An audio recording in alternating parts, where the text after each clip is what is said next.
તજાડા police સ્ટેશનના constable દ્વારા પવન ચક્કીના સિક્યુરિટી ઉપર હુમલો, રક્ષક જ ભક્ષક બને તો પ્રજા જાય ક્યાં? પોલીસ કોન્સ્ટેબલ દ્વારા સિક્યુરિટીને માર મારતા આમ આદમી પાર્ટીના સુરેન્દ્રનગર જિલ્લા પ્રમુખ દોડી ગયા. ન્યાય માટે સાથ અને સહકાર રૂપે આમ આદમી પાર્ટી પણ મેદાને. સિક્યુરિટીને કોન્સ્ટેબલ દ્વારા માર મારતા તબિયત લથડતા હોસ્પિટલમાં ખસેડાયો. સાયરાના તજાડા પોલીસ સ્ટેશનમાં પવન ચક્કીના સિક્યુરિટી તરીકે ફરજ બજાવતા ઠાકરશીભાઈ દાનાભાઈ ચીડિયા ઉંમર વર્ષ 40 અને અગાઉ જે વ્યક્તિને પોલીસ સ્ટેશનના નિવેદન માટે બોલાવવામાં આવ્યા હતા, સિક્યુરિટી તરીકે ફરજ બજાવતા વ્યક્તિને પૂછપરછ કરવામાં આવી. એમાં એક વૃદ્ધ સિક્યુરિટી ઉપર તજાડા પોલીસ સ્ટેશનના કોન્સ્ટેબલ દ્વારા માર મારવામાં આવ્યો હતો. ત્યારબાદ વૃદ્ધ સિક્યુરિટીની તબિયત લથડતા સાયલા સરકારી હોસ્પિટલ ખાતે ખસેડાયો હતો અને તપાસ કરતા આંખની નીચેના ભાગમાં ઈજાઓ પહોંચી હતી અને મૂળ માર મારવામાં આવ્યો.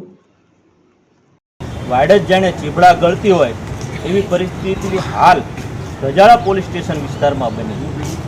તજાડા પોલીસ સ્ટેશનમાં પવન ચક્કી જે ચાલે છે એના મળતિયાઓના કારણે જે ત્યાં ભૂતકાળમાં કામ કરતા એમના ઉપર ખોટી રીતે આરોપ મૂકી અને નિવેદનના નામે બોલાવી અને ઢોર મારવાની ઘટના બની. આપણી સાથે આ વડીલ છે જેમની ઉંમર પણ આટલી છે.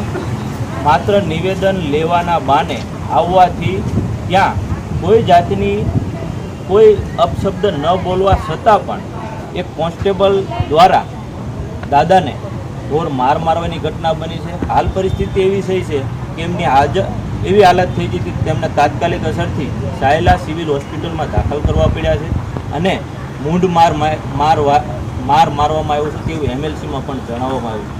તો હું તંત્રને અને અધિકારીઓને કહેવા માગું છું, તમને કયો એવો અધિકાર આપ્યો છે કે સામાન્ય માણસ ઉપર તમે હાથ ઉઠાવો છો?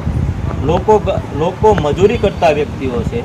જો તમારામાં તેવડ હોય તો ત્યાં બુટલેગર ફરે છે એને પકડો, તમારામાં અહીંયા હોય તો ભૂમાફિયા છે એને પકડો, તમારા ઓલામાં હોય તો એટલા બધા અહીંયા અનલીગલી કામ હાલે છે એને પકડો.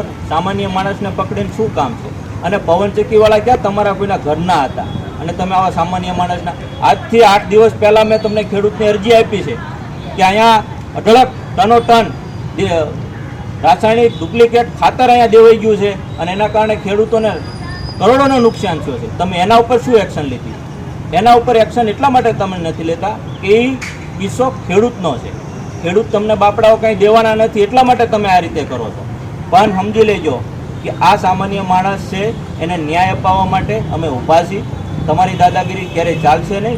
કાયદાનું કામ કરશે અને કાયદાનો પાઠ અમને પણ તમને ભણાવતા આવડે છે.